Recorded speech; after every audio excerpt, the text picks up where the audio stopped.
I want to know where my future stands. I don't think it's that much to ask for me or 67 other million women with pre-existing conditions. We have a right to know. I started feeling bad in like 2007. I was obviously still on my mom's insurance because I was only about 19. This was right when the ACA was going into effect. At the time, my mom was really worried when I got my lupus diagnosis because she was like, you were going to have to go on Cobra and we can't afford that. And it's a pre-existing condition. All we could see was like, how am I going to pay for any of this in the future? But luckily, the pre-existing condition thing wasn't an issue. Being able to be on my mom's insurance till I was 26 was incredibly helpful. I was diagnosed with lupus in 2010, gastroparesis, which is your stomach is paralyzed, basically. In 2013, I was diagnosed with a number of blood clots. In 2015, I've had 2 pulmonary embolisms and 2 DVTs. And then I was diagnosed with endometriosis in 2017.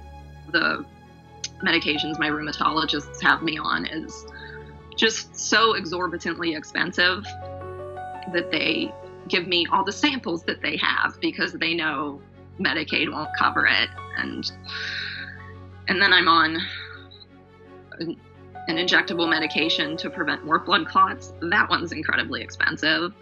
I always dread the cost of any of these going up anymore. I don't know how I will afford anything, especially with co-pays. I'm on Xeljanz, and I think when it came out, I want to say in 2012, 2013, it was a new drug, and it was only around $15,000, but now it runs upward of $50,000. Yeah. And it's just a once a day or twice a day pill, plus supplies. Like I have a line in my chest. You can see that.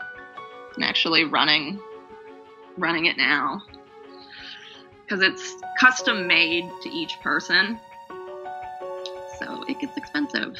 I'm not proud of this.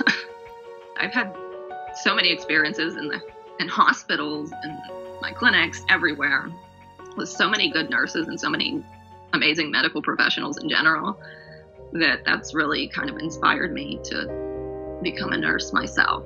I've always been interested in medicine and I want to be able to give back. Without my nutrition, without my medications, I don't stand a chance. I want to give back. I want to have a career, and having access to healthcare is the only way I can possibly do that. My family doesn't make a ton of money anyways. We struggle for pretty much everything. And to have health conditions like I have, I always feel like I'm draining every last resource, and I don't want to do that my whole life. Like I want to be able to have a career where I can survive and I can help my mom.